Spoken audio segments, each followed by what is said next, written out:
Welcome, my name is Maja and I'm a third year student in the Department of Humanities and Social Sciences. And I'm Dr. Keating. I'm the head of the Department of Humanities and Social Sciences. We've created this short video to give you some real insight into our two programs, American Studies and International History.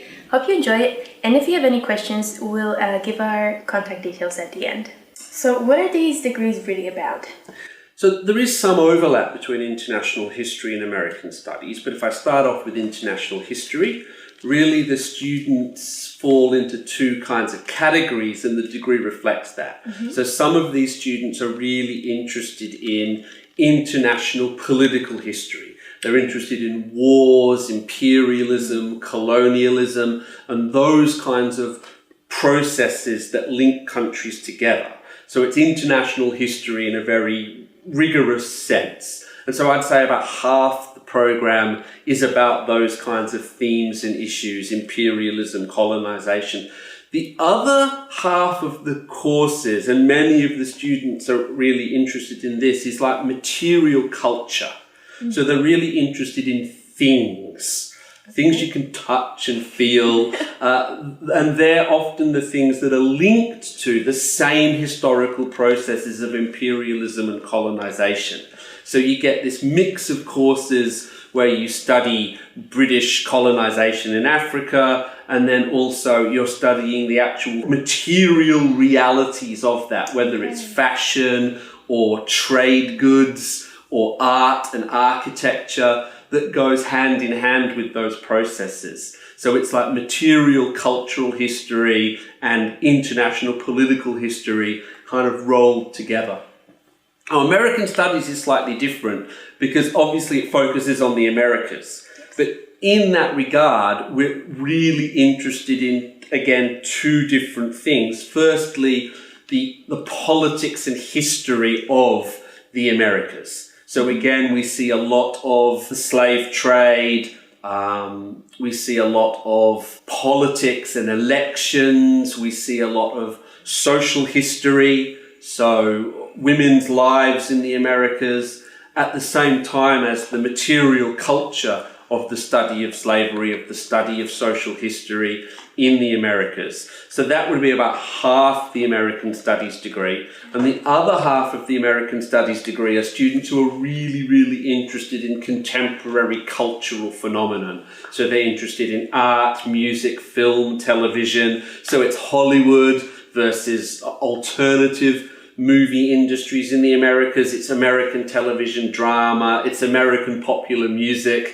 So a lot of the degree covers those kinds of issues as well. So in both cases, there's kind of two different things going on in the degree. It makes sure that the students are covering a breadth of topics, but it also enables them to specialize and at the end write their dissertation on what they're most interested in, which could be any number of issues from women's changing lives through World War II, both before, during and after in employment terms, or it could be about Mad Men or The Walking Dead and this contemporary cultural phenomenon in American film and television, all exciting topics that students get to write on and cover in these courses. Great, thank you.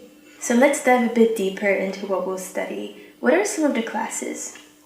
Okay, so obviously we try to do a range of social history courses, a range of material culture courses, a range of courses that are covering historiography, which effectively means looking at primary sources, whether that's documents or, again, material cultural artifacts in relation to these programs. So all the courses are going to be doing some of these different roles within the degrees. So examples where history and American studies overlap, to keep it simpler, would be the Atlantic slave trade.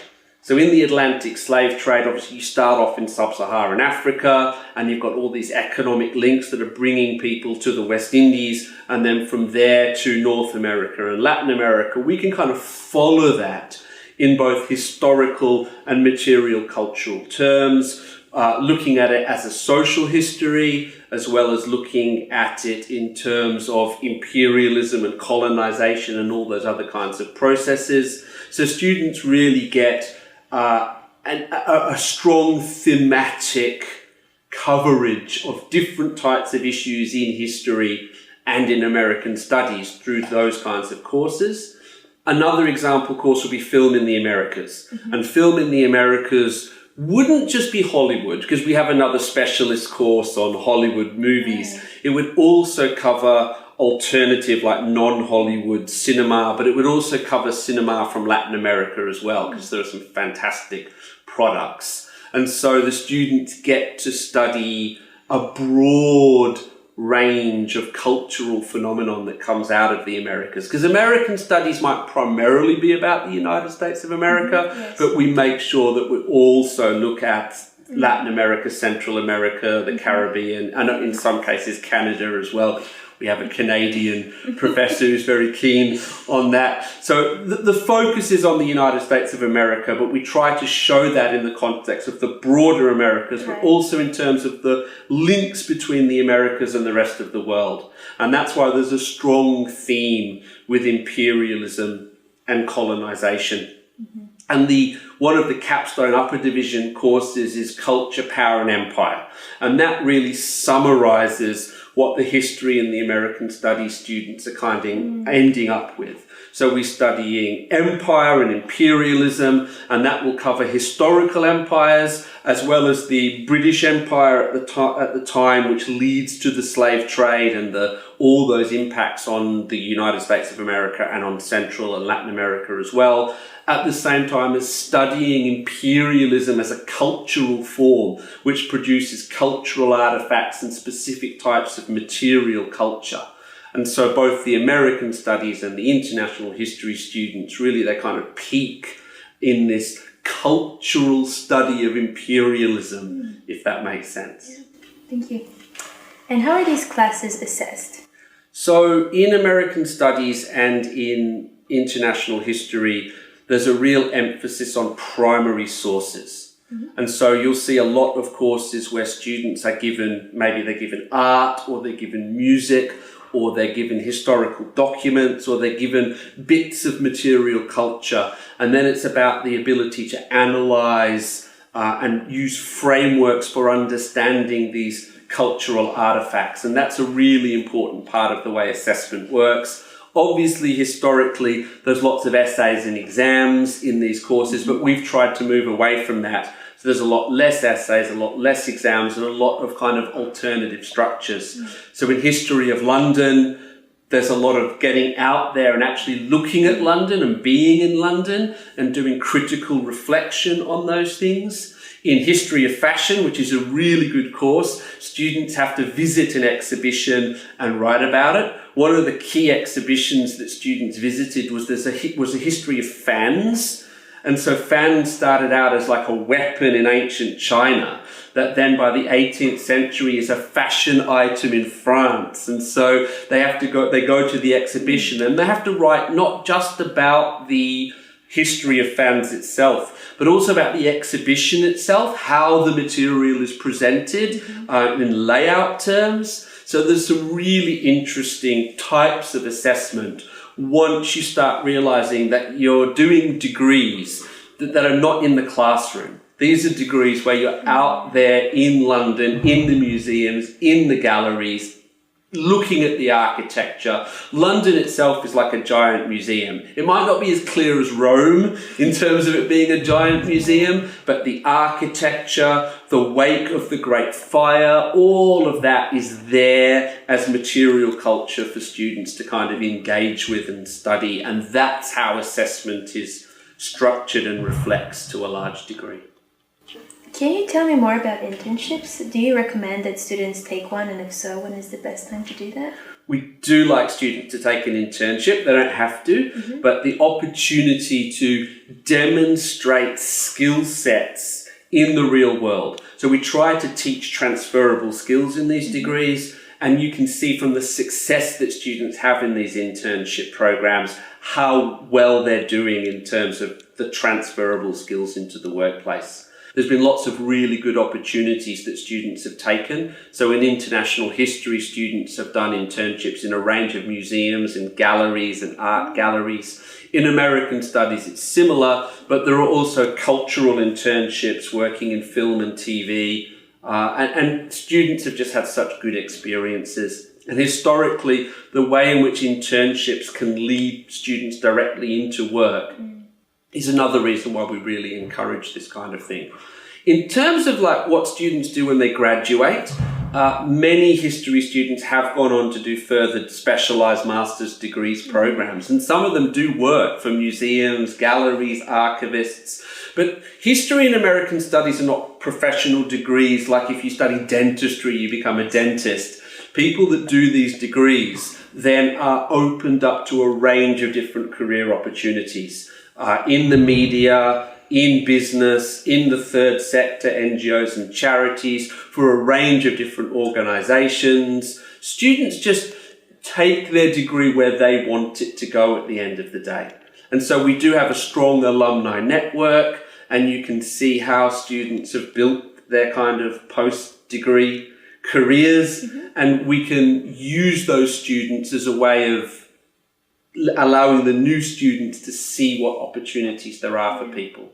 So students have got jobs in consultancy, jobs in development, jobs in government, jobs in media, jobs in law, and these are students that have done history degrees or American studies degrees.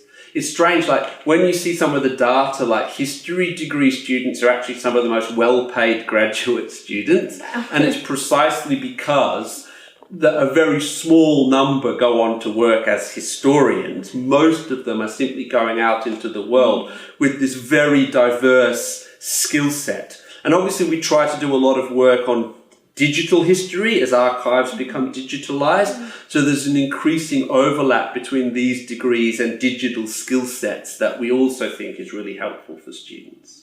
And what is the class size? At Richmond, the class sizes, as a rule, are going to be very small. You're going to have the actual professors on the program teaching you. You're going to be able to build very close relationships with the professors over time. At the lower division, the first 2 years, average class size is probably 20, 25. At the upper division, it's going to be less than that. Many courses are capped at 18. So these really are specialist, in-depth classes where you get all these great opportunities. The professors are experts in their fields. There are courses like Black London and History of London, and a range of art history courses that allow you to directly experience museums and galleries. It's a really boutique degree that's offered here. And then with the final dissertation that students write, it's one-on-one supervision. We meet weekly with the students for meetings over the whole final year of the degree. There are very few institutions that are going to offer students that amount of dedicated supervision. And it's one of the reasons why the students tend to excel in these programs. They tend to do really well, get really good grades. And that's part of the reason why they tend to excel when they go off to do postgraduate degree programs. They've already written a master's length dissertation. They know exactly what they're doing. You have this breadth of subjects in the American system, and all the writing and the different assessments that you do, the students really do graduate with a very strong skill set that benefits them in so many different ways. Thank you so much for watching. I hope you find this video useful. If you have any questions, our contact details are right here.